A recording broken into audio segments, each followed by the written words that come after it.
Hello, everyone, and welcome to a brand new episode of the Geek Buddies. Hey! The three of us are back together again on the main show here after Michael's excursion to Japan, which was a fun time to follow on Instagram and social media. If you don't follow him, please make sure you do. He has some good stories there. But we are back to have a fun conversation about some new trailers that dropped here. Ma and Pa Kent being cast, the Fallout review. We're going to do a spoiler review in our main topic and get into some quick Silver Surfer news as well. So a lot to discuss here on this supersized episode of the Geek Buddies. But let's introduce ourselves. I am the Outlaw John Rocha, writer, producer, and host here on the show. I am Michael Vogel. I'm a writer and producer of animated TV shows and movies. And this is Shannon McClung. I'm an animation writer and a television actor, and based off of the sun right now, I am no longer broadcasting from the surface of the sun, which was a nice break from yesterday. Nice. Yeah, exactly. We know how the Valley Sun can just burn you to a crisp like you're in the Fallout, for God's sake. We're going to get into all that kind of stuff. The way the show works is each of us brings up a geek news item. We talk about it amongst ourselves, and then we take a break and jump into the big main news item, and that is our Fallout spoiler review. Spoiler review, which means we've all seen all 8 episodes. We're going to spoil some things for you all. But Shannon McClung, I think you're kicking it off for us. Take it away, brother. I certainly am with trailers. So as of this recording, this one dropped just this morning, and our Geek Buddies text thread was alive and well and hopping because we got the first trailer for Transformers 1. This is the new CG animated film from Paramount and Allspark Pictures. That is the Hasbro's production company. This one stars Chris Hemsworth as a young, not yet Optimus Prime, Orion Pax. Brian, why did I say? Yes, Brian Tyree Henry, whose name literally just dropped out of my head, playing not a young Megatron, but D16. We also have Keegan Michael Key, not Bumblebee, just B, and Scarlett Johansson, who I think is RC, but I didn't think we get her name in the trailer. I think is Alita 1. Alita, there you go. Perfect. So yeah, this was a really interesting trailer. Who knew that an American accented Chris Hemsworth was going to sound so good as Optimus Prime? But I'm really curious to get the opinions of my fellow hosts here about this trailer. We have one who is an unabashed fan of those live action Transformers films. we have the other who worked on many iterations of the Transformers animated series. I got my feelings about the trailer, but let's go over to our resident Transformers fan first. Johnny, what did you think of our first look at Transformers 1? Yeah, I couldn't wait to do the trailer reaction this morning. They were doing it live from space, and I did put it up eventually after some audio issues, but it was worth the wait.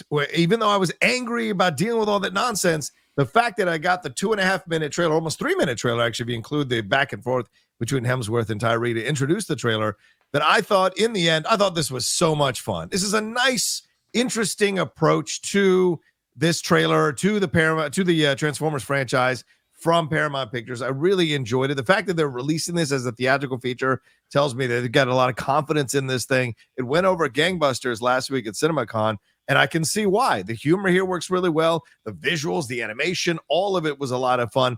And it kind of takes us back to the original animated series. It's got that kind of playful, childlike approach, little young adult approach to it, but also dealing with something that's going to be coming, which is the breakup of them, Megatron and Optimus Prime, as friends, and leading to this endless battle between them for the rest of their lives. So I like that we got that. I enjoyed Scarlett Johansson. Keegan Michael Key as Bumblebee was fantastic, and even a little cameo from Lawrence Fishburne I thought was really great. So overall, I came away from this pleasantly surprised and very excited to see it in September.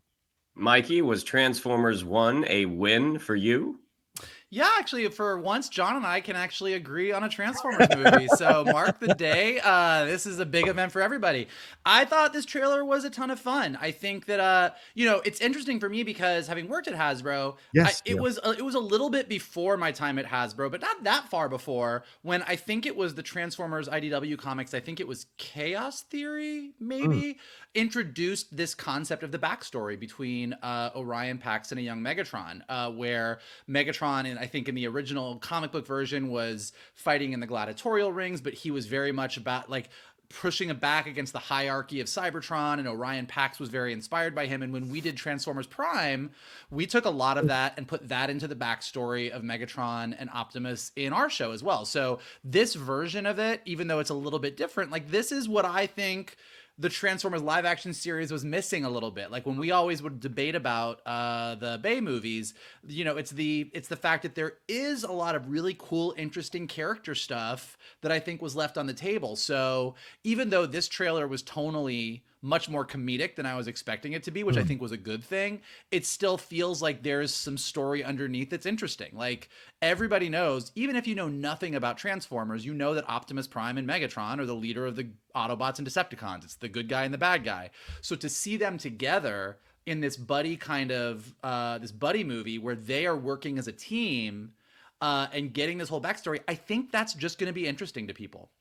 I think people are going to dig it. I think the tone is right for an animated family film like this that's going to appeal to adults who love the Transformers franchise and for kids who are just learning about the Transformers franchise for the right time. The trailer had kind of a Guardians of the Galaxy kind of quirky vibe to it. So I think this was a big win across the board. In fact, before we recorded this today, I had a gentleman friend bring me over some lunch and I showed him the trailer, and he is not a Transformers guy at all. And he was like, yeah, I would go see that movie. So I think it's going to be a big win for them. Is that what you call your DoorDash driver, your gentleman friend? Yeah, he wasn't my friend when he delivered it, but he was my friend when he left. Okay. So I actually time out. Can you imagine like me actually using like Postmates or DoorDash? The guy comes up with my food and I'm like, "Hey, you're cute. You want to watch a Transformers trailer?" Like, I know there's a lot of things you can order on demand on your phone. I didn't realize that this was to that level. Yeah. Talk about an all-star. Hello. All right, yeah, go ahead. Yeah. I really enjoyed this trailer too. I mean, again, not having any expectations from it, I thought the comedy for this was absolutely on point. The family friendly thing comment that Michael made, I thought was funny, because what's more family friendly than decapitating a robot with your newly discovered laser knife hands? But I thought it was a robot. Okay. Wow. Yes, that's what happens when we start to make excuses. I thought, but I did think the trailer was really, really fun. I mean, obviously, I know Transformers growing up in the 80s way more than I do for Star Trek. But this trailer reminded me of that first trailer for the Abrams Star Trek back in 2009. That I see, you know, I'm seeing this in a new light, and I'm like, man, that looks like an absolute blast. I'll be curious. Like John, I was actually really surprised about your opinion here. Just because of the more lighthearted approach, I was surprised that you were so behind it, knowing how much you love your darker Decepticons. Oh yeah, well, I mean, the reason I like those Michael Bay films, and I say this all the time, is because to me, at the end of the day, it's about talking cars, you know. And so it's like, let's relax, people. And so I do like the darkness of the Decepticons and all that kind of stuff, but I also can, you know, change media or change approaches if it fits. And look, did it rankle me initially when you've got Brian Tyree Henry making a joke with Optimus Prime as a young Optimus? Yeah, a little bit initially, but then when I understand what this is about, which is about enjoying their friendship initially, so that when the break happens, you're going to feel that darkness at the end of this animated film. The fact that you're going to fall in love with both of them and then they're going to shatter as friends. And I imagine that shot with Megatron down on his knees or down on one knee, like touching whatever he's touching there, which is right in the middle of the trailer. I think that's leading to what is going to be the issue between them. And so the fact that there's going to be something darker coming at the end of this thing it still adheres to that part of the mythology and the lore. So I'm excited to see that down the road. So yeah, so I like it. I like this approach. Well, will it be a screwball comedy from beginning to end, or will John be right that it's going to take a dark turn at the end of the film? We will all find out when Transformers 1 comes out on September 20th. That brings us to our next trailer, which is another comedy. This one starring Glenn Powell. This was the trailer for Hitman. This is also this is something Glenn Powell wrote with Richard Linklater, who's also going to be directing. Basically, this is about a service that has fake hitmen based on a true story. Yeah. That is basically used to arrest people who are trying to hire someone to knock off someone in their lives. So I am not the biggest Glenn Powell fan. I thought he was fine as Hangman on in Top Gun Maverick. The rom-com that he did with Sydney Sweeney, my wife really wanted to watch. Again, I wasn't a big fan there, but I'll be curious to hear what you gentlemen think. Mikey, what did you think? This was the teaser came out a couple of months ago. What did you think about the trailer for Hitman? It looks fine. Ah. It looks fine. I think I like Glenn Powell more than you do. I think I do. But also I'm not like, whoa, Glenn Powell's amazing, let's put him in everything. I think he looks decent in this. I mean, I think he looks like he's doing a really nice job. All the different sort of hitman outfits that he's wearing. It looks intriguing as a concept, but it's one of those things where like it's almost like the concept is more interesting than the actual execution in the trailer. Like when you just gave your synopsis of what is in the trailer and I watched the trailer, I was like, that sounds really good. Then I watched the trailer and I'm like, okay. I don't know. I definitely am intrigued, but I'm definitely by no means like excited. How's that? Ringing endorsement. Yeah. Johnny, what'd you think? I'm a little higher on this than both of you, for God's sake. I had a lot of fun with this one. He's got that old school Dirk Benedict, Bradley Cooper at the beginning of Bradley Cooper's career kind of energy to him, which I like. Yeah, maybe he's not going to win an Oscar, right? But he's got that kind of swagger and coolness and good lookingness that works. And I like that they're having him change faces. I mean, remember wasn't Bradley Face in the A-Team movie? Mm-hmm. So the fact that he can play different characters, I think that's fun to see. Having Red in here, I think is fantastic as well. Okay, Daniel Day, I love that stuff. And Adria Arjona, I'm such a fan of hers coming out of Andor. So it was nice to see her do something like this. And this feels like it's going to be one of those smaller, quirkier type approaches. And look, it's Richard Linklater, man. You're not going to get this massive blockbuster out of Richard Linklater. Much more quieter story, much more grounded story, funnier story. So hopefully at the end of the day, it's just funny and an enjoyable watch on Netflix. That's what I'm hoping for. But I think you guys are wrong. Glenn's about to become a big A-list guy. He is going to be, I wouldn't be surprised to see him in Star Wars. I won't be surprised to see him in the Marvel universe or DC universe playing one of the main characters. This guy has got to blow up big time. And so I have a feeling of this, and I like him. So that's all I can tell you. My own personal opinion. I don't know. I know you don't know. I don't disagree that he has the potential to become a big star, but my enjoyment of him as a performer, to me, he's kind of Diet Chris Evans. Like he doesn't have the chops for me. You're saying Chris Evans does. Wait, you think Chris Evans has chops? Wait a minute. What have you seen? I absolutely think Chris Evans has chops. Chris Evans has chops.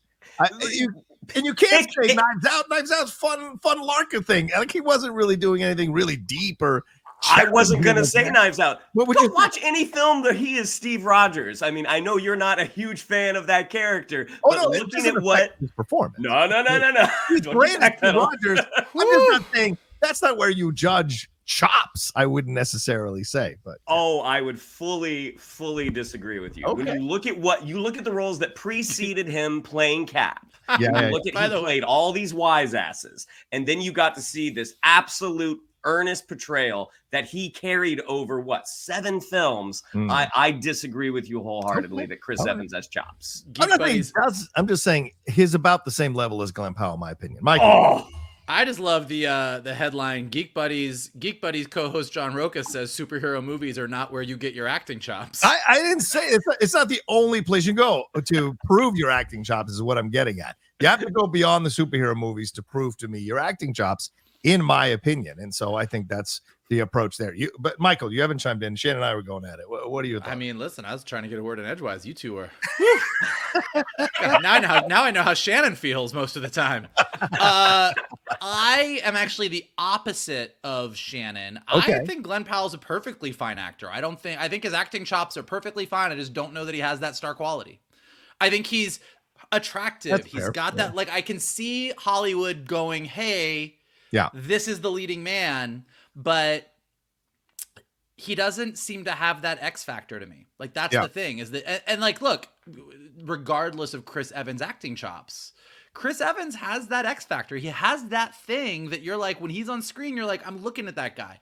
Glenn Powell feels like he's being put in that position and he checks all the boxes, but there's not that extra thing. And maybe I just haven't seen it yet. Maybe I'm going to watch Hitman and be like, oh, I was wrong. This guy's fucking fantastic. So we will see.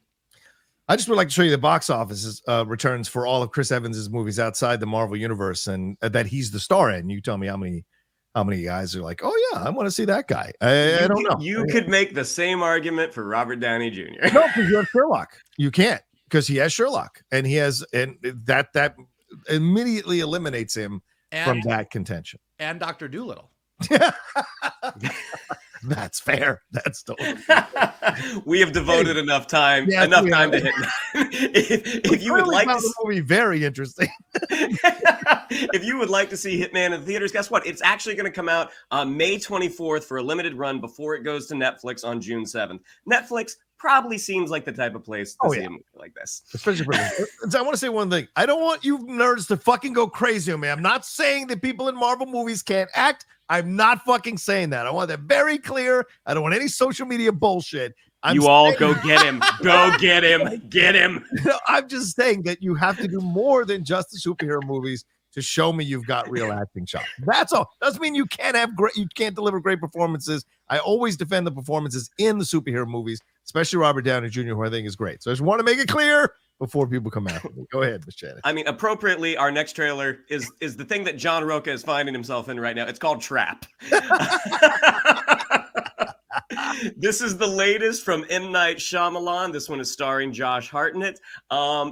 This trailer, really, really interesting. A father takes his preteen teen daughter to a Taylor Swift-like concert. As he goes out to the concessions area, he talks to a vendor and notices cops putting up cameras, the large police presence. The vendor lets him know that the whole thing is a sting to find a serial killer.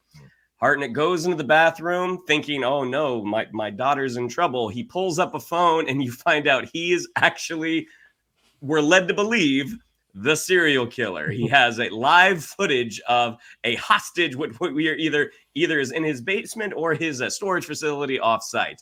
Super interesting trailer. I heard this one also got a big response out of CinemaCon. But gentlemen, I'll throw it over to you. Johnny, how about you take it first? Since you're the one currently in the Trap. What did you think of our first look at Trap? Dare I say Josh Hartnett was a Glenn Powell type of guy who came along, and a lot of people didn't have faith in him. And as he got older, he certainly established himself, I think, as a fantastic actor. Penny Dreadful. And then seeing him in Oppenheimer, which I think was really that thing that opened a lot of people's eyes to like, hey, this guy can still do it. And I know he took some time off from Hollywood as well to kind of focus on raising his kids and being a dad. So for me, it's great to see a Josh Hartnett reemergence. And so putting him in something like this, the lead in this, and then seeing what happens to his face in those close-ups, that excites me. It's just such a brilliant, topical timing type of movie. Essentially, that's M. Night Shyamalan's daughter there, Salika, or whatever her name is. She's essentially playing, talk about Nepo, baby. She's essentially playing Taylor Swift in this whole thing. So great. You put that, you solve it, you put that there. But then you have this really intelligent situation where the whole thing's being set up to trap him as a serial killer because they've gotten close to know that he is a dad. He is possibly invited. They probably have a few suspects they're looking at before they narrow it down to Josh Hartnett there. So it's going to be interesting to see him going in and out and how he escapes. But the thing is, am I cheering for the serial killer or am I cheering for the cops? Because I saw no one who really symbolizes the protagonists, or the good guys rather, in this movie as I was watching the trailer. So maybe they're just pitching us Josh Hartnett for now to get us hooked in and the concept. But who is the good guy? Because I certainly don't want to be cheering for a serial killer to escape getting caught in this entire movie. But I think it's a smart approach from Shyamalan to do a movie like this. Mikey, what do you think? I agree with John that I got done with the trailer and I was like, so what am I rooting for? Like, but I agree that it's super interesting.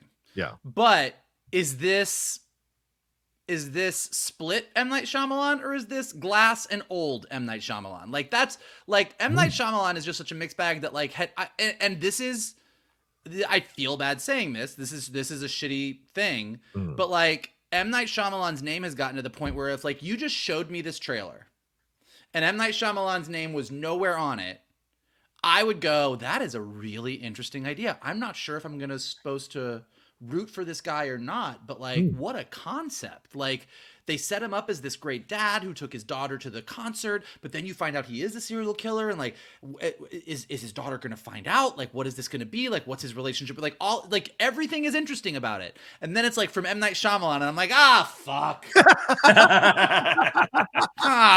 Man. Son of a. Because like, and I mean, I actually think the three of us were together when we saw Split. Mm-hmm. I think we all three saw it together. We gotta see it. Yeah. Yes, because you had seen it before, right, Johnny? Yeah, I saw a screen and I said, I got it. You guys are gonna like it. Trust me. Yeah, but like, that's like, so like M. Night Shyamalan at that point had reached the point where you were kind of like, I'm fucking done with M. Night Shyamalan. Come on, like, yeah, okay, there's a twist at the end, and the twists are getting worse and worse. And then we all went to go see Split. I think it's like one of the first times we saw Anna Taylor-Joy. Right. Yeah. And we loved it, and it was great, and because it just was like a straightforward, like, this is good, and you're like, oh, maybe he's got it in him. And then Glass came out, and you're like, nope. And then Old, I went to go see by myself, because same thing. You watch the trailer for Old, and you're like, this is super interesting. And then I went to go see the movie, and I was like, oh man, M. Night, what is this? And so this is that that's where I'm torn. And is that fair to M. Night Shyamalan? I don't know. But like, I think the trailer, everything you guys said, it's super interesting, intriguing concept. I'm not quite sure how I'm supposed to feel. And that's intriguing in and of itself. Sure. But I don't know that M. Night Shyamalan has amazing concepts. Like, you can't take that away from the man. True. Very true. He comes up with some wild ideas that you've not seen before. And he's really good at that. His execution has gotten a little bit below spotty. Yeah, I mean, I think that's fair, actually, because like, yeah, he had kind of dropped off with like The Last Airbender and then a couple other things. People were like done with Shyamalan. So much so that when they pitched Split, they didn't even put his name in the promos. They didn't put his name in the thing to try to attract people to go. It was McAvoy who sold that film. And so it was like, okay, do I want to go see this? Okay, great. I was, Shyamalan directed this? And then it was a big hit. And then Glass came out. Look, I like Glass. I thought Glass was good, but I know not everybody liked Glass. I know. I get it. But I mean, because I like Unbreakable and The Connective, so I just was able to forgive a lot of things in Glass that I thoroughly enjoyed. But Old was good. It wasn't great. So it was okay. It was watchable. But I like this concept, and I'm concerned. But you might be right, Mike, because I mean, if he starts to have a couple more of these going down the hill type of things, he's going to go back to that whole thing of like, people don't want to see his name in the promos anymore. So we'll see. But that being said, I mean, it's a great concept. Yeah. Like the trailer, forget how the movie is going to be.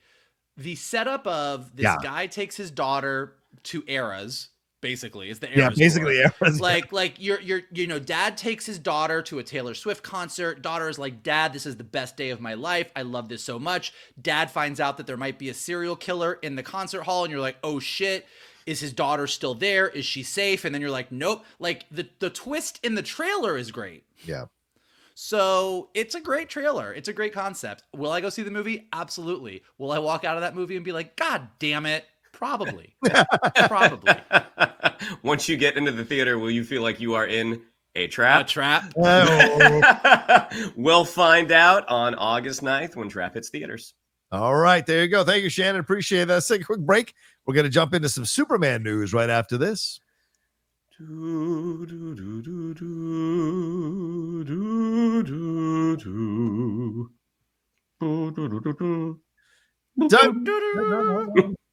All right, let's get into this story here, ladies and gentlemen. Right, I'm doing this one, right, Mikey? Is that correct? You are. Yes, I am. Correct. All right, so James Gunn has cast his Ma and Pa Kent, Jonathan and Martha Kent, for those who know them properly, to be in his Superman. Fascinating stuff here. The report it comes from The Wrap here. They reported that the Walking Dead star Pruitt Taylor Vince, who some of you may know from Constantine, let me bring him up here. This guy is playing Pa Kent, which is an interesting choice on so many levels, in my opinion here, when you look at it. And then we've got Martha Kent. It is being played by Neva Howell. I hope I'm saying her name right. That is Neva Howell. That's who's playing Ma Kent. So interesting choices, not big names, both fantastic character actors, but at the end of the day, not really eye-catching casting. A lot of people were speculating a number of people who could come back or who are going to come in and play Ma and Pa Kent. A lot of people speculate they might go younger because you're having such a younger Superman, but in the end, they went with a couple of older, fantastic character actors with massive resumes in the work. So, Mikey, you are a resident Superman expert. Are you surprised by this casting? Do you have faith in James Gunn? Do you understand what he's doing? What are your thoughts on this casting? Was a little surprised. Yeah. I think we're just so conditioned at this point to be like, and it's, it's Sally Field as Aunt May and Martin Sheen as Uncle Ben. It's just like, it's Marissa Tomei. We just are so used to it that this was like, oh, okay. But once you kind of get past that initial shock, do I get what he's doing? 100% I get what he's doing. Go pick up the man has been very clear on his inspirations. Yeah. And his inspirations are all pretty much classic Superman. Like, he is very into, this is what Superman is. I'm going back to basics. I'm going back to the Boy Scout. And in a lot of those versions, whether it's the comics, whether it's the animated series, whether it is the original Superman film, like, Ma and Pa Kent are older people living in Kansas. So when you go and you see two amazing character actors with very nice resumes who can definitely say they have the acting chops and go, this is going to be Ma and Pa Kent, you're like, okay, yeah, we're going classic. Yeah. So, I mean, like, the people I saw, the days that I almost let my inner Rocha out and just go to town on Twitter, I saw somebody be like, what a downgrade. And it was a picture of the actress playing Ma Kent next to, like, Diane Lane. And I was like, everybody, calm down. It's the man's. We don't even know how much these people are in the movie. Like, I would say, again, given the classic nature of it all, not necessarily from the comics, but from, like, the original Donner film, like, I wouldn't be surprised if Pa Kent doesn't last that long in this movie, So I think this is smart. I think the movie is so jam-packed with big names and other superheroes that I don't think that Ma and Pa Kent are pivotal to the story. Ma and Pa Kent are pivotal to the upbringing of who Clark Kent is. So I'm not saying that Ma and Pa Kent aren't important, just to be really clear. Yeah. But I think to the plot of the movie, in the way that, for better or for worse, depending on which one of the Geek Buddies you talk to,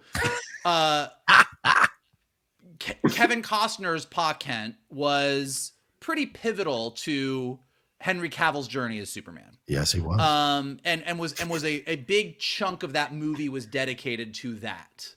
I think that Ma and Pa Kent are going to be a little bit further back in this movie. And end of the day, I think having people that are more classic, older representations is valid and in keeping what James Gunn seems to be wanting to do. Shannon, your thoughts on both of these character actors coming in? And they are character actors. I saw some people trying to say these are lead actors. You're insane. You don't know what you're talking about. Shannon, your thoughts on these two character actors coming in to play these roles? Yeah, I mean, I am not that I'm aware of. I'm not that overly familiar with Neva Howell's work. I do know Pruitt Taylor Vince going back to, like, Deadwood. Yeah. Right. I think it definitely speaks to the size of the role. And again, that doesn't, as Vogel already put, like, that doesn't mean that the role is unimportant. I just think in terms of screen time, they are probably not going to be in the movie that much. And at this point, if the cast hasn't gotten you into the seat, stunt casting Ma and Pa Kent isn't going to be the thing that does it. But also, I mean, I think when you look at like Kevin Costner and Diane Lane, who I thought both did a nice job for what they were given. When you look at young Clark Kent, there's a reality where that is that couple's son. Even though he has darker hair, it's like, yeah, you two really good looking people. It's conceivable that this kid is your offspring. This having these two, like, having kind of homegrown character actors, it's like, yeah, you are not the biological parents of Clark Kent. Like, it is very clear that they were a little older, and they are definitely not blood related. And I think that's something that you want. I think that makes him stand out a little bit more. And I think that might lead into how he stands out from the rest of the heroes that are going to be introduced in the film. So I think this is absolutely the right way to go, even though, like, I loved Kevin Costner as Jonathan Kent. Yeah. Even though I didn't agree with how they used him. But I think this was absolutely the right way to go. Like, they look like rural Kansas people. and it looks like, you know, I think it's perfect casting in my opinion. This is absolutely the way that James wants to go in terms of it is David Corenswet and Rachel Brosnahan. They are who you need to be and Nicholas Hoult, of course. Do you need to be focusing on these people? It's their movie. This is who we're focusing on. These two character actors, I love Pruitt. You mentioned Deadwood, absolutely. Constantine, other things I've seen him in, always delivering a fantastic performance. He's just one of these guys that's always solid and delivers. Never Howell, I'm a little less familiar with. I've seen a couple of things like Diary of Wimpy Kid and a couple of things that she's been in, so I'm not as familiar with her. But she, as you said, Shannon, they both convey that homegrown Kansas Midwestern vibe and sense. So you get it, okay? And Michael, you're absolutely on point. And let's be realistic. You don't cast actors like this unless you want them to stay in the background a bit and still deliver really good moments within the movie when those scenes happen, but not take attention away from your lead in any way, shape, or form. This is something new when it comes to the film side of things, because if you look at Glenn Ford and you look at Kevin Costner, those are guys that have been lead men, lead rugged, good-looking dudes when they were young, and then aged into these older roles and did great jobs with them, as Costner with Yellowstone and Glenn Ford in that older Superman. So it's great to see that. So this is a different approach, but it's the approach that makes it very clear that this is Corenswet, Brosnahan, and Nicholas Holt's film and no one else's. And I think this is a smart approach for what James wants to do. He doesn't want you to get anything confused, and he wants solid actors in certain roles to deliver when they get a chance to deliver. So yeah, I'm curious. I'm a little skeptical of it, but we'll see. I can't judge it until I see how the whole thing turns out. What are you skeptical about? Because it's not who I would have chosen. It's not who I would have chosen at all. I would have gone more the Kevin Costner, Glenn Ford route for Pa Kent, especially if he's going to die, because you really want to feel that. And it's not that Pruitt Taylor can't deliver that. It's just not where I would have normally gone. And then with Ma Kent, I would have gone with, I don't know, I would have gone with someone a little bit different in the approach. But then again, once we see the film, I could very much be eating my words. So, you know, it's just not where I would go. Emily Blunt and Ryan Gosling. In everything. Yeah, that new promo for Fall Guy was cracking me up. I don't know if Ryan Gosling, give me Ryan Gosling as Pa Kent. Just having some, just Ryan Gosling, no old makeup, just some spectacles, being like, "I'm proud of you, Clark." I'm in. I'm trying in. not to crack up the whole time. I was going to say every minute. All right. Is there anything more to say on that, or are we good to go? All right. I'm stoked. That's what I got to say. I'm stoked. There we go. Well, let's move into yours before we take another break here, Mike. What have you got for us here? Well, we got one and maybe two Silver Surfers. We'll see. The internet broke with Ozark memes the day that Julia Garner was announced as Silver Surfer. Is it Shalabal? Yeah. Is that right? Shalabal, yeah. So we know, and we've discussed, the rumors have been around forever. There's going to be a female Silver Surfer. It's going to be Shalabal, and then we know it's Julia Garner. But now the rumors are that she may not be the only Silver Surfer in the movie, and that Norrin Radd might actually make it into the movie, which might make sense given some of Lakeith Stanfield's tweets about the subject. Yeah. So perhaps it's going to be him. So we might have more than one Silver Surfer, which feels a little weird at first until you realize that it's all but been confirmed that this movie is in an alternate universe. Or it has been confirmed. Right. Like with this Fantastic Four that's take as a period piece in the 60s is not going to be in our MCU universe in the 60s, where we just had never mentioned the Fantastic Four up to this point, but is most likely in an alternate universe. So whether that, and it's pretty much Galactus is the bad guy. Is that where we're at? Right? It seems like that's where it's going. Yeah. Or it's going to be. Yeah. So this is going to be interesting. I think that this is lining up to be some really interesting stuff. Like, I think there's a lot of possibilities with two Silver Surfers, Galactus being the bad guy, the Fantastic Four being in an alternate universe set in the 60s, and then linking up to whatever else is going on in the MCU. I would say that this information has leveled up my curiosity and interest in the Fantastic Four even more so. The more that I hear about this movie, the more that I think Marvel is well aware of the fact that they got to knock this out of the park. And I feel like we're lining up in that direction. But what do you guys think about a double Silver Surfer? I mean, I think it's the way to go. Like if Julia Garner is the one that they are initially introduced to, and if their universe collapses or Galactus eats it and they end up going to the main MCU, and that's where Norrin Radd is, I think that all makes sense. I mean, in terms of like it taking place in an alternate universe, the possibility of them being able to lean into this futuristic 50s or 60s that never really happened, like that kind of the future that you would see in ads, from a conceptual standpoint, I think that's going to make the movie extremely cool. I think about like the Flash season 2, like when the first time they went to an alternate universe and you got to see this again, the future that never happened, and getting to see that on the big screen with our main four, where they are already established. They are essentially the Beatles. I think just in terms from a story standpoint, I think that sounds really, really cool. And if Lakeith Stanfield is in fact Norrin Radd, I think that is some fantastic casting, because that guy is a tremendous actor. We're very weird at Comic-Con panels, but he is a tremendous actor. And I think he will do Norrin Radd proud. Yeah, he's an interesting cat for sure, Lakeith Stanfield. It's an interesting decision to have him be a part of it. I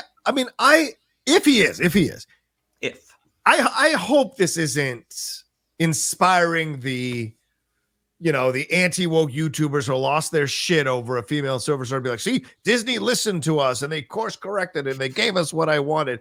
I sure as fuck hope you guys ain't that stupid and deluded to think that. Here's what I think is my concern, right? Because I love, great, 2 Silver Surfers, fine.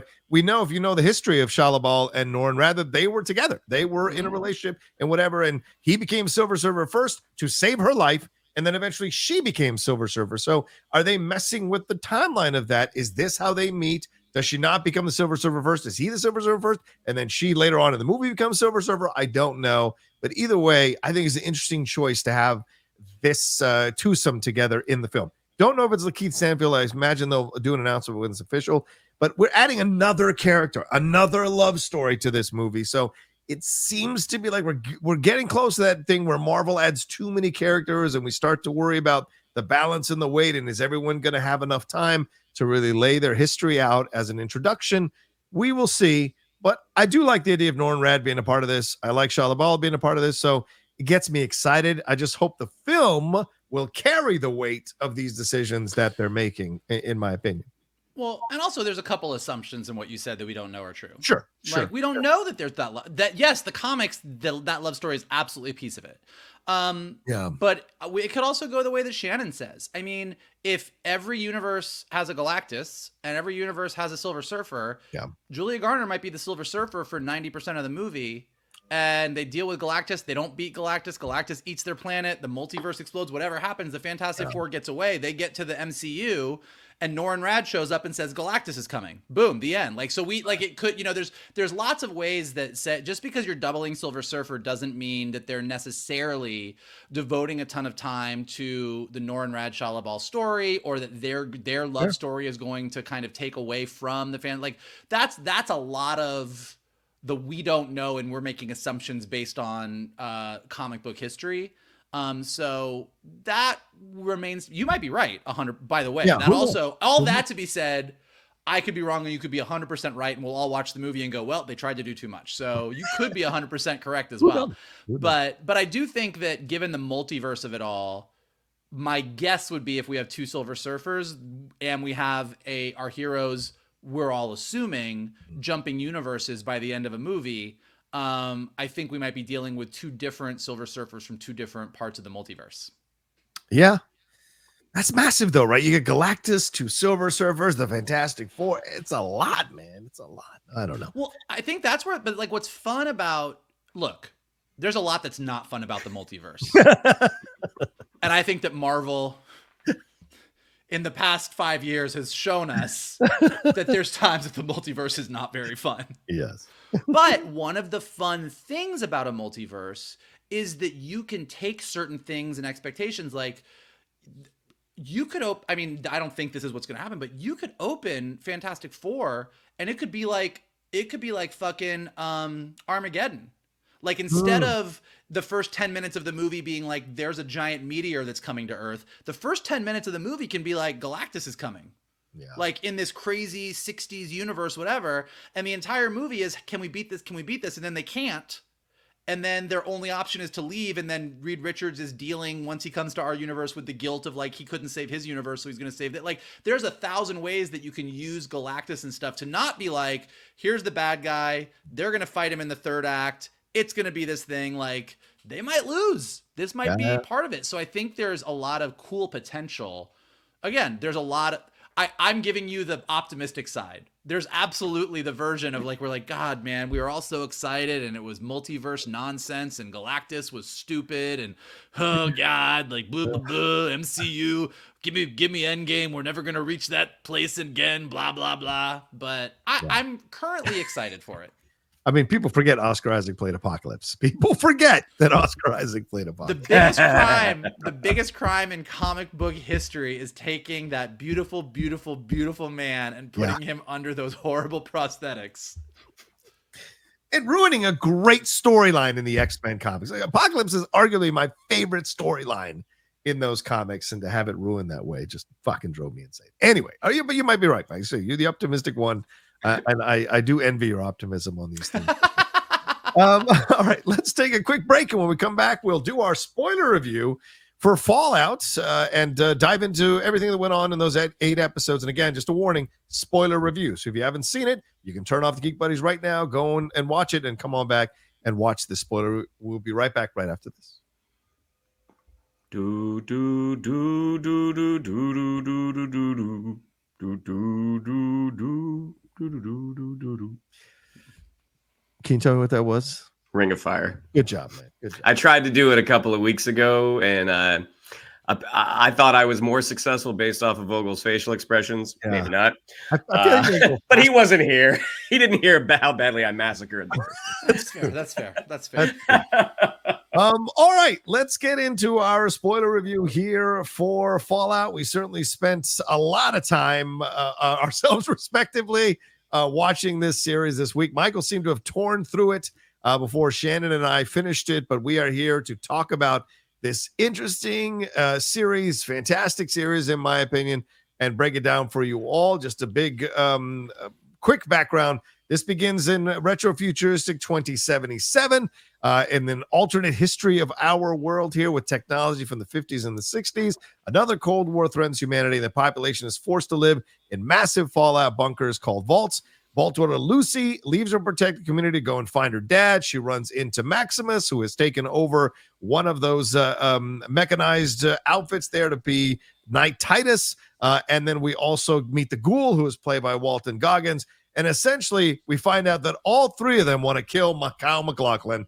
That's her dad, Hank. And we find out all this stuff that's been going in. Basically, a cabal of high-powered rich people have essentially decided how to parse out humanity and use nuclear bombs to do so. So a fascinating show that, from what I've read, veers very far away from a lot of the storylines you see in the Fallout game series to create their own mythology, but by the end kind of brings us back to possibly going into Fallout Las Vegas. So Michael, your overall thoughts on this series, the 8 episodes we got here as the season 1 on Prime Video? Well, I think a slight adjustment to what you said is while it is a wholly original story, yes, that takes place, I believe, is the furthest out in the Fallout mythology that we've done. Yeah. They worked really hard to make sure that the whole show does fit within the mythology. Oh yeah, totally. Like they didn't veer off the mythology as much as they stayed very, very close to the mythology. They just added a new chapter rather than taking one of the pre-existing games and saying, let's blow this out and let's really develop these characters and tell this story, which I think ultimately was a really great choice for them. And I think added to a lot of the excitement. I think that I'm not a huge Fallout person. I've never really played them. I'm aware of them. I've watched people play them, but I've never played like the Fallout games myself. I knew just enough about them to like dive into the show, but I think that it really worked for them because in talking to friends of mine who are Fallout fans, it was the exact right balance of they got everything right that they were supposed to get right, while at the same time giving us a whole new chapter. like I talk so much when we talk about Star Wars about how I'm really excited for them to get past everything, like not keep filling in the gaps and tell us the next chapter. And Fallout seems like it's kind of done that for Fallout fans in a lot of ways, which I think is really, really cool. I really liked it. We discussed this beforehand. In the threefer that the show is with Lucy, Maximus, and the Ghoul, I think Lucy is a home run. I think the Ghoul is a home run, and the Maximus storyline I thought was the one that fell a little flat for me. I don't think it was bad, but I think that thematically it was the least interesting thing going on, and Maximus's relationship with Lucy, with the rest of the Brotherhood of Steel, I was kind of like, okay. Whereas like Lucy's discovery of the surface and then eventual discovery of what the vaults are and who her dad was, I thought was great. And the slow reveal of the Ghoul and his backstory, and using his backstory to kind of fill us in on Vault Tech and the Enclave and all of these other pieces, I think is the best part of the show. So I think that all in all, I thought it was really, really successful, and I did tear through it because by the end of it, I was super intrigued, mostly by the backstory. And yeah, the Maximus Brotherhood of Steel stuff I thought was the least interesting. Okay. Shannon, your points of views overall on this particular series here from Prime Video. This one was a great one to go in as a total neophyte because, I mean, if you can't sort of, ascertain what the theme of the show is based off the title, then it's sort of like, yeah, I mean, it's literally about a nuclear fallout, which we watch in, the opening scene of the first episode. Not really having much knowledge about the game outside a little blonde guy giving thumbs up. I thought it was fantastic. I mean, Walton Goggins is quietly like one of my favorite actors. I mean, after the first episode when we reviewed it, Johnny, I compared like when he is the Ghoul, he is very much Boyd Crowder from Justified, and I say that as a good thing. Like when he played Boyd Crowder, he created just one of the most compelling characters on television, and he's able to plus that with this incredible backstory that he has when he's Coop.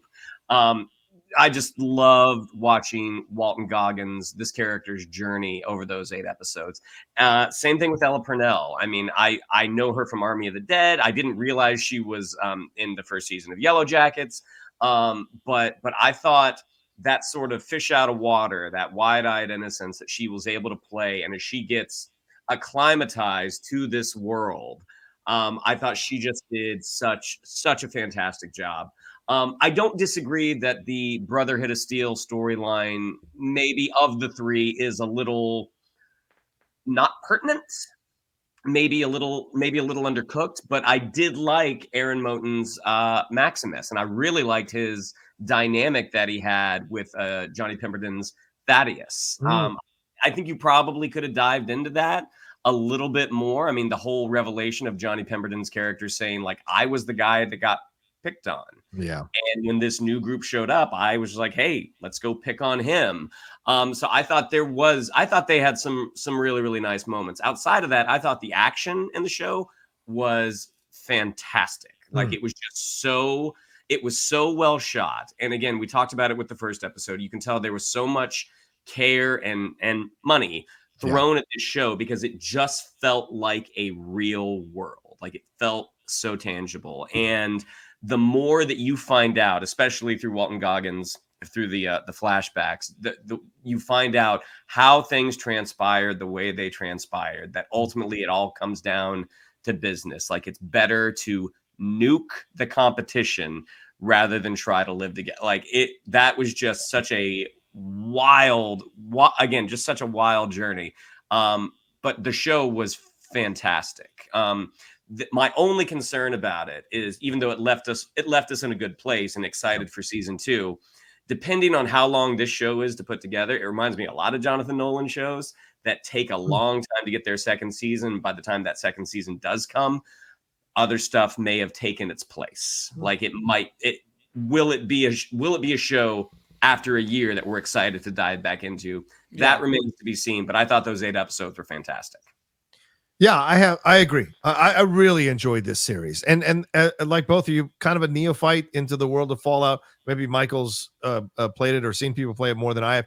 as you said, Shannon, all I knew was that thing. My friend Denizen, who I used to work with at Collider, he's a massive Fallout fan. He had all the stuff in his office that was Fallout related. And so, but it never really motivated me to play the game.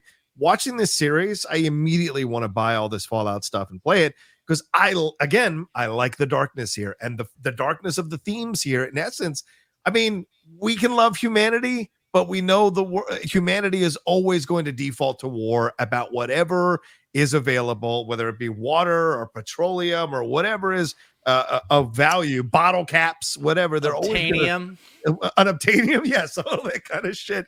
They're going to default to that. But there's also going to be people who want and aspire for the best of us, to want us to be better than what we are, to want us to live in that coexistence where we're happy and we accept everybody and we want to be there. That's the goal, obviously, but there's always going to be a large contingent of humanity and that doesn't want that, or that wants to survive and is willing to kill its own fellow humans in order to survive. And that scene later on, I think episode 6 or 7, where all the rich people are in there along with Coops' wife, sitting in there and having that conversation so casually about what they're going to do with human beings, that is chilling, especially nowadays when you see how billionaires can fuck with our world, can take over something like Twitter and completely destroy it in what it was before, in my opinion. So you see that they can hold sway to mess with our lives in ways that we can't even conceive of. In what we're trying to do is we're trying to grind out and pay our bills and have something for retirement by the time it's all over. These people exist on a whole nother level and they see us as ants.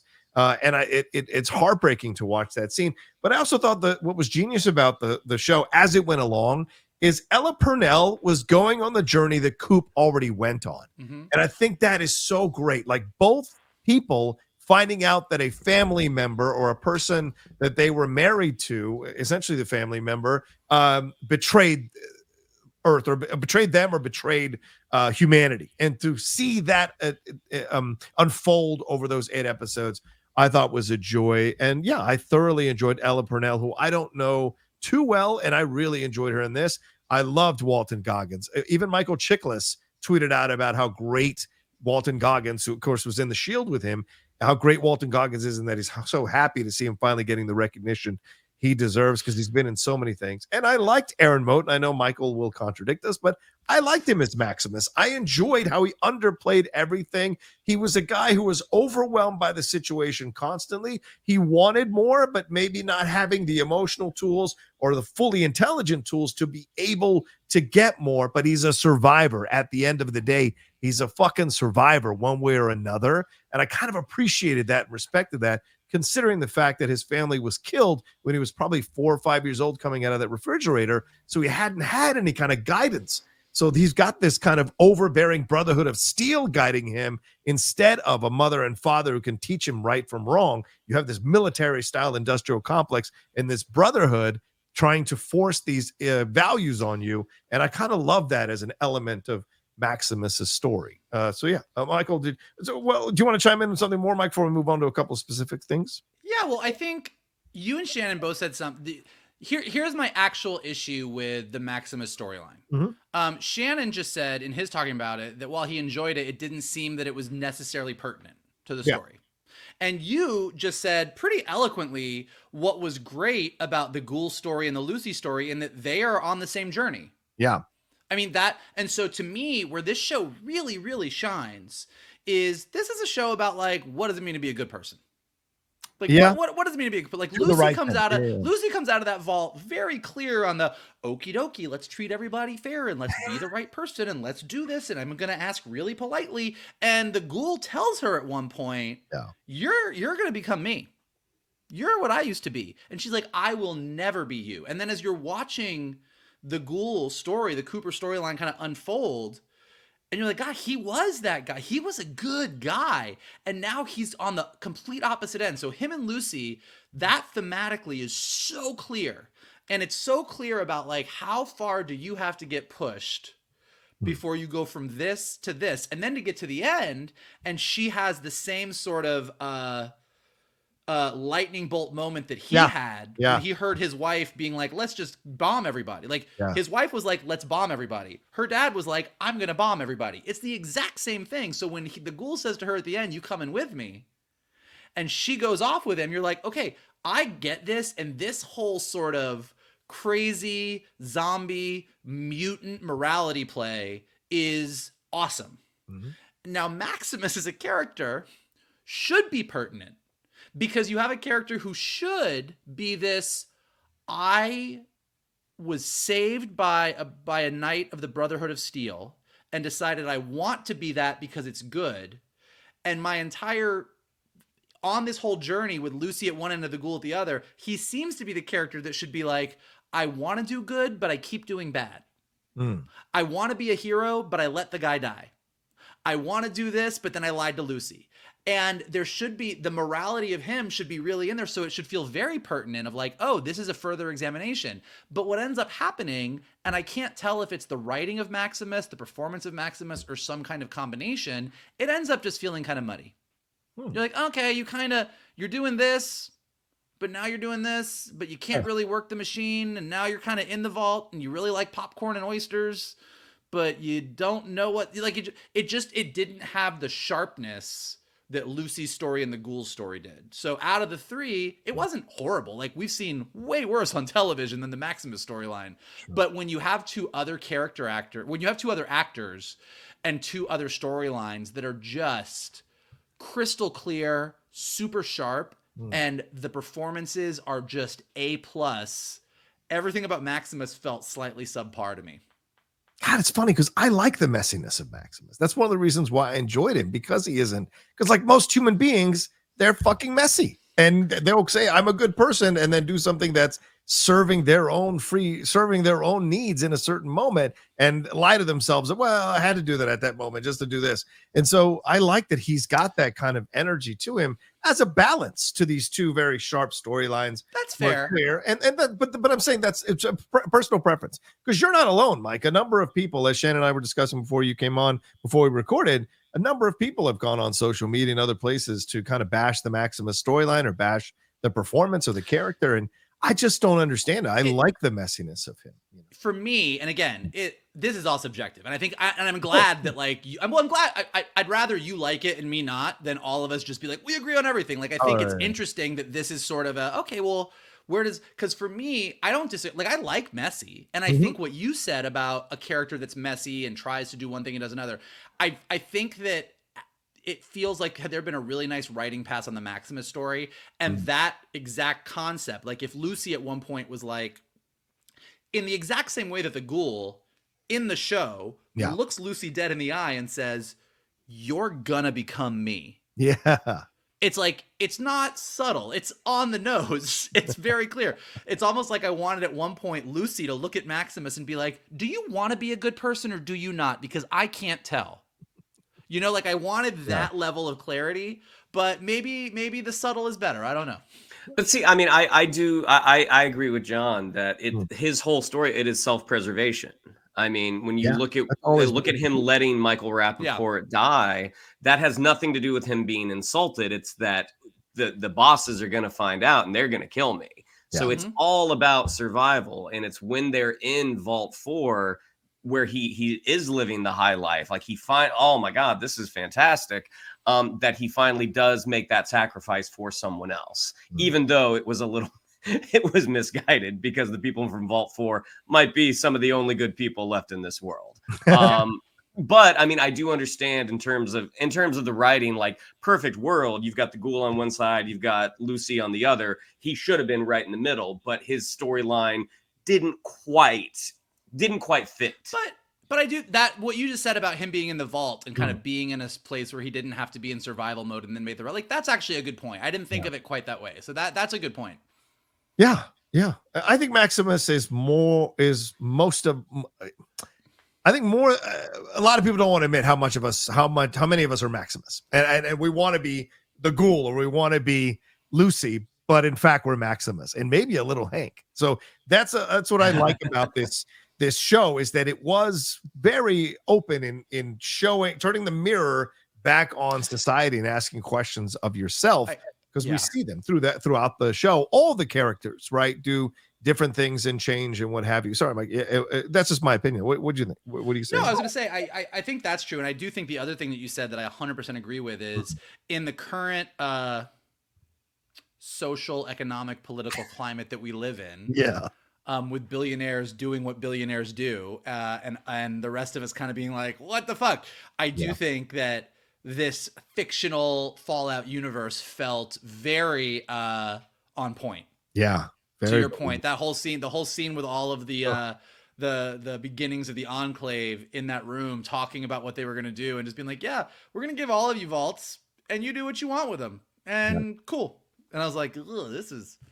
Yeah. And look, and I'm not a person, again, I don't want to get in social media trouble. I don't believe in the Illuminati. I don't believe in that kind of stuff. That's not who I am. But I do believe in the avarice and the greed of rich people. And like, if you guys remember that classic film, The Third Man, when they're all the way up on that ride, it's Orson Welles as Harry Lime who says to Joseph Cotton, look at those people. Like, when I was on the ground floor, I'd be afraid to kill them. But up here, they just look like ants, little ants. And that's what I think happens to a lot of people who reach that super rich level, is they start to see human beings as just numbers on the ledger and don't really have that humanity anymore that they used to have. Not all of them, but certainly a lot of them. We've seen what they've done with power.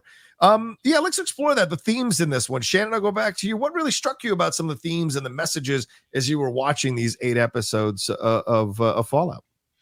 They're able to help the medicine go down because it was so entertaining. Because I think the revelations that happen, especially in the last 2 episodes, because the show is so fun. I mean, it is so over the top. It has an incredibly wry sense of humor that is a blast. And you can tell that a lot of the performers, they were having fun doing this. The fact that they were able to not sneak in, but they were able to get in these messages about, like, what you all were just referring to with, looking at what the rich and powerful will do to stay rich and powerful. The fact that they were able to sneak that in such a, again, over the top world. When Barb that moment when Barb says, this is what we're going to do. Yeah. Like, that was heartbreaking, because you watch this relationship between Cooper and Barb and it's like, oh my gosh, they seem so great. She's the one who's saving him with Bud. Like, all right, Bud, we got to let him go. We got to let him go. And how she does actually really care for her daughter. The whole, the sadness, that the realization is like, oh yeah, it's too bad that, we're not going to be able to have dogs in the vault. And Cooper, Walton Goggins' response of like, is this sort of a foregone conclusion? Like, what? It seems like we're jumping a few steps here. But then that heartbreaking moment when he hears that it is his wife who is the one that ultimately makes that decision. I mean, that was heartbreaking. And anytime, I think we talk about this a lot when you talk about entertainment having a message.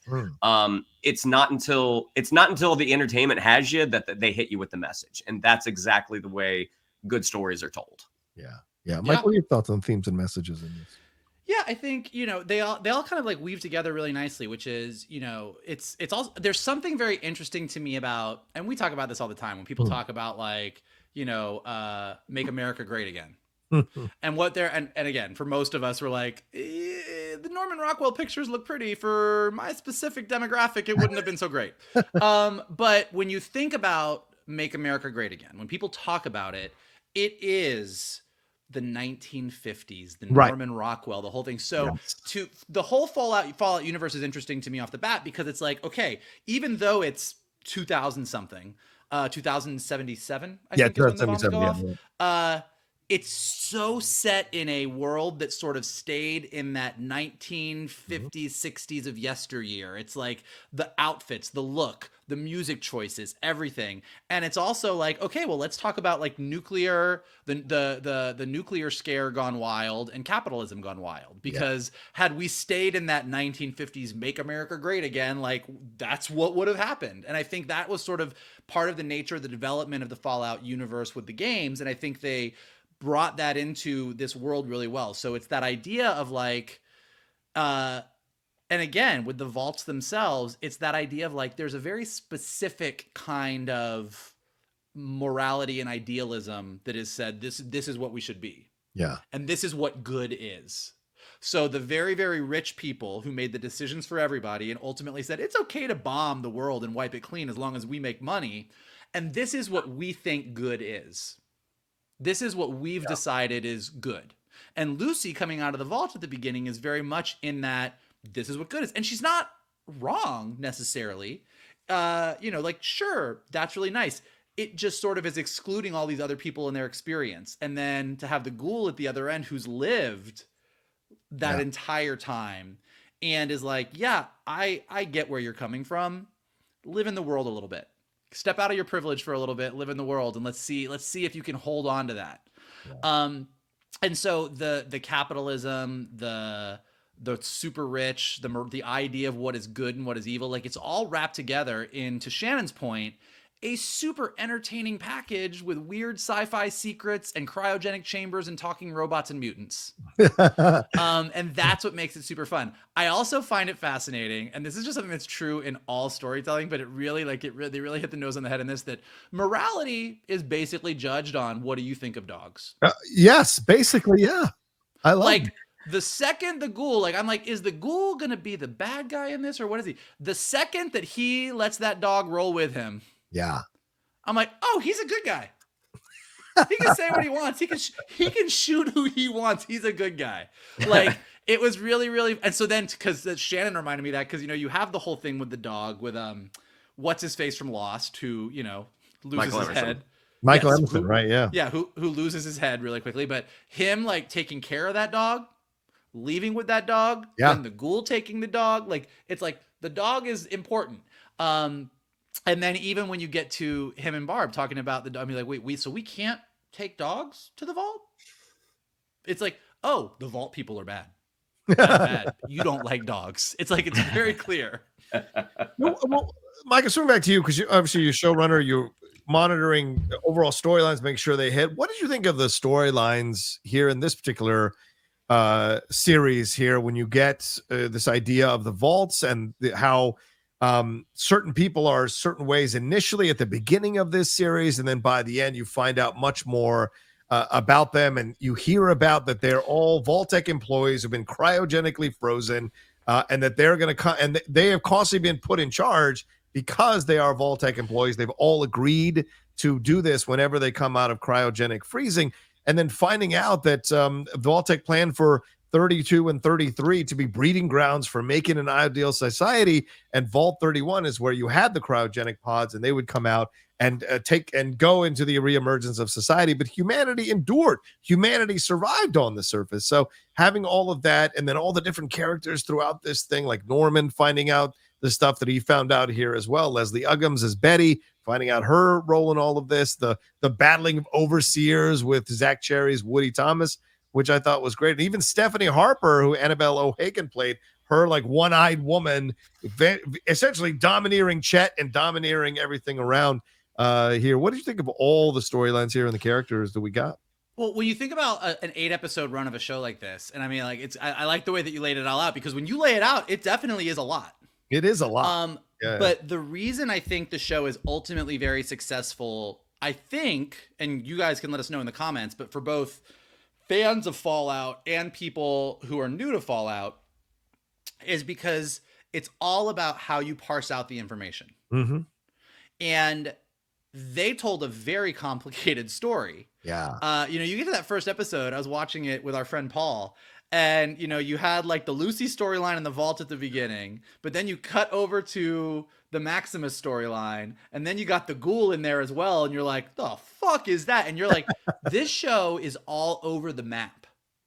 And to take a show that feels in that, even though it was a super entertaining first episode, that feels like, okay, we got like vault people, and then we got this Brotherhood of Steel. And again, if you know the Fallout universe, you know what's going on. But if you don't know the Fallout universe, you're like, and now there's like a zombie cowboy? What is happening here? But as they slowly doled out the information, what really got me to like just tear through it super, super fast is it's what every bingeable show does, which every episode should end on a oh shit moment. And they really do kind of, each episode ends on a fuck, should I just watch the next 10 minutes of the next, like, you just want to keep going because you're like, well, okay, well, now they're in this other vault. What is this other vault? I got to see. So they do a good job of that.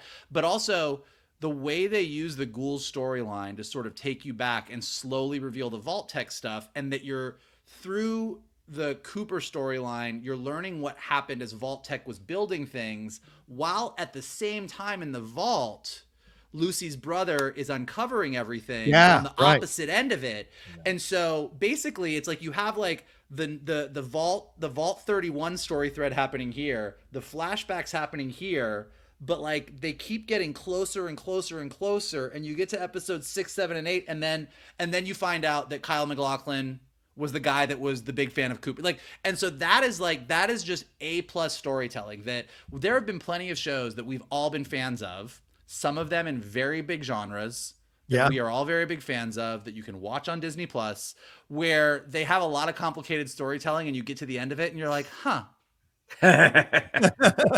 okay, I guess cool. Yeah. And Fallout did what those shows are not doing. Fallout had compelling characters, compelling backstory, compelling world building, and wove it just right so that even though I found Maximus's storyline and the Brotherhood of Steel storyline kind of meh compared to the other two, by the end of it, they're all like, okay, like they showed up, they got control of the cold fusion reactor, Moldaver is dead, and Maximus is now in a position of major power in the Brotherhood of Steel, and Lucy and the Ghoul are going off to find the family, and I'm pretty sure his wife is in one of those cryogenic chambers. Is going to be a big part of season 2. So they managed to make everything work, and it was never confusing. Yeah, and we still have mystery because we don't know. Yeah, because he wants to find his family. Did his wife and his daughter both survive? Were they cryogenically frozen? Where did the separation happen? Did him going to see that movement, that meeting with that Moldaver was leading? Like, did he separate when he found out that she was the one proposing nuclear war? So we've got more to flesh out with the Ghoul, more to flesh out with Lucy as well. Shannon, what do you think of the overall storylines here and some of the characters that we got in this particular 8-episode series? I mean, again, despite the fact that the Knights of Steel storyline didn't always feel as important, I didn't have an issue with any of the storylines. I mean, they did a really great job of presenting characters as this thing, and you have an idea of what this person is, who this person is, and by the end, they're able to really turn it on its head. And I think that's no better done than like Norman, like his storyline in the vaults, trying to figure out what exactly happened, and the whole thing, like that he said, like I'm a chicken, I'm a coward, like I can't go out there with you. And then ultimately he's the one telling Chet, when Chet agrees to go to the other vault, he's just like, Chet, you're a coward. And he says, we all are. I mean, it's just so well done. But yeah, I mean, they had a lot of narrative balls in the air that they managed to, for me at least, they managed to execute them all really well. Even if that Knights of Steel, Knights of the Brotherhood didn't feel as important, and I think that's probably why we didn't really see a ton of them in the middle. But I thought the Maximus Thaddeus dynamic worked really well, and obviously Thaddeus is a character that we'll probably see in season 2 as well. Yeah, keeping us on our toes throughout. There was never a moment to even relax. Because you said, Michael, and which is what I enjoyed about storylines.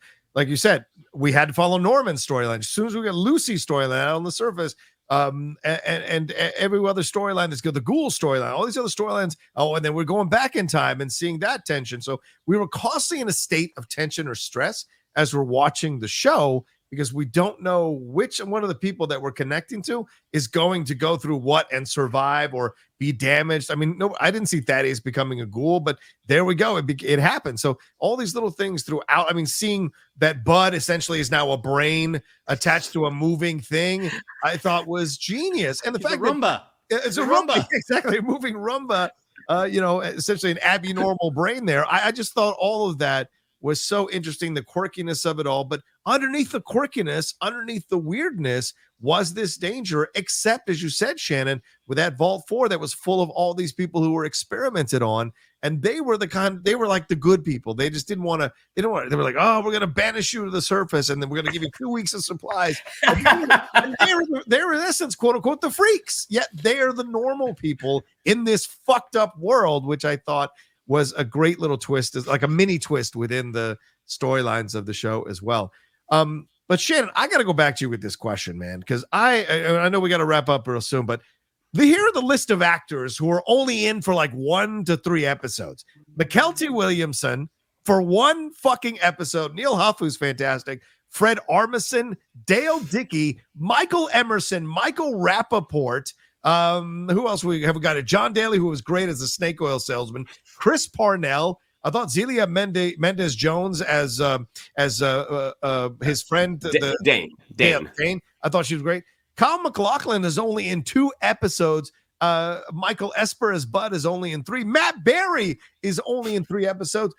And even so, you tell me, like, is it? Did they just convince all of these wonderful actors to come on for just an episode or 2? Or is it tough out there? You just take that paycheck where you can find it. Like Matt Berry says, they only gave me $186 for this voiceover thing. Like, you tell me, man, what's going on? I think 2 things can be. And did you like their performances? Yeah, sorry. I think 2 things can be true at the same time. I think they absolutely, the idea of like working with Jonathan Nolan, they're like, hey, I'm one Kevin Bacon degree away from Chris. That's a good point. Jonathan Nolan's my way in. I'm close. But even like Michael Rappaport, I mean, he literally he had a helmet taken off. He had 1 scene. So I do think it's a combination of people want to work, but also this probably seemed that the pitch was probably very, very exciting, and getting to work with people like Jonathan Nolan and Lisa Joy, I think was probably very, very appealing to folks. And you keep working by staying relevant and popping up in a show like this. I mean, that's going to be like, oh, you were in that great show. Let's bring you in for something else. Well, I also think that, and it's just, this is a great thing for genre television. Your agent calls you and says in the early 2000s, hey, New Line Cinema is doing a movie based on a video game. You want to be in it? And you're going to be like, I don't know. Hey, Amazon Prime is spending a ton of money on an adaptation of a video game. Yeah, good. Like, it's just like, it's a different, like, when you think of the Resident Evils, no offense to anybody who loves the Resident Evil movies, but like, but come on. But like, like you think of a lot of those movies that were based on video games that came out, or like the Assassin's Creed movie that came out, where you were just kind of like, okay, like you just feel like they weren't taken as seriously. And now, just because of the level of what the streamers are spending, the talent that's coming on board to develop it, it's something you are going to consider, because these are the things that are hitting really big right now. Yeah, and also I would add, when you see writing like this excites you as an actor. You're like, of course I want to be part of this. This is some really interesting, fun exchanges, and it's a quirky, strange world. And if this hits, as you said, Shannon, people will see me in this, and maybe they'll want to cast me. We were just talking about Josh Hartnett. If it hadn't been for Oppenheimer and maybe Penny Dreadful to a lesser extent, maybe he's not the lead in an M. Night Shyamalan horror film. So this is interesting stuff that you got to navigate in your career. And nothing makes a series feel more important than when you have actors like this of renown and of note, and that you've seen in numerous things, coming in for like an episode or 2 or 3, and not really even having big scenes. Like Matt Berry wasn't in some big scene, just 1 scene with the cutting up and the shooting, but everything else is very chill. So, you let that happen. And if you're Michael Emerson, they get to carry my head the whole time and worry about my head the whole show. So what do I care? It's like, good. I hope he asked if he could keep the head. It would be fun. He seems like he seems like he would display a decapitated head in his office. Yeah, probably. Him and Matt Berry probably would. All right. Any final things? I know we should wrap up here. So, Shannon, any final words on this as we wrap up our review? I mean, I think there are probably some folks in the some audience members who might be a little reticent, not our audience, but just in general, the general audience who might be a little reticent to be like, video game thing this looks very strange. This is a great story, and it's really, really well done. And I hope they get season 2 out sooner rather than later, because this also feels like the type of story you got to strike while the iron's hot. Yeah, good point. Michael, any final words? Yeah, I did the thing that all nerds do. I've never really played the Fallout games, and as soon as I got done with this, I went online and read the entire history of the Fallout universe. So now I am like, and if I did that, it means I liked it. So I'm with Shannon. A great ending with Kyle MacLachlan kind of looking out on this. I assume where the Enclave is or something, and so expanding the world even more and the Fallout universe even more in season 2, and kind of picking up these storylines. I'm excited. I want to see more. Yeah, as do I. This was great, and this will hold up on rewatches as well. There's a lot to pick out if you watch this thing over and over and over again. So that's a mark of a really good series. All right, there you go. That's our episode here for the Geek Buddies. Thank you all so much for joining us. We appreciate it madly. Shannon, what do we have to tell them? Yeah, they can follow us on social media. On Twitter, it's at geek_buddies. On Instagram, at _geek_buddies. If you'd like to follow me on social media, on Twitter, it's at Shannon_McClung. On Instagram, it's Shannon the Geek Buddy. If you would like to follow Mr. Vogel, it is at MK2. If you would like to follow Mr. Rocha, it is at The Rocha Says. Mikey? If you would like to, you can also smash that like button below. Subscribe to Johnny's Outlaw Nation page. Check out all the amazing content he's got going on there. Leave your comments below about everything we talked about. Transformers 1, Norrin Radd, Mom Pa Kent, Fallout, Ghouls, all the vaults. Let us know what you think in the comments below. And if you are listening to us on a podcast, go ahead and leave us some comments and stars so we go up in the rankings. And as always, the best thing you can do is retweet this video, post it on your socials, send it to your friends, and tell them to hang out with your buddies, the Geek Buddies. There you go. All right. Thank you all so much. We appreciate it madly, whether you're watching or listening to us. And look for a possible special episode coming out in the next couple of days from the Geek Buddies as well. And we'll talk to you next time with another brand new episode of the Geek Buddies. Hey!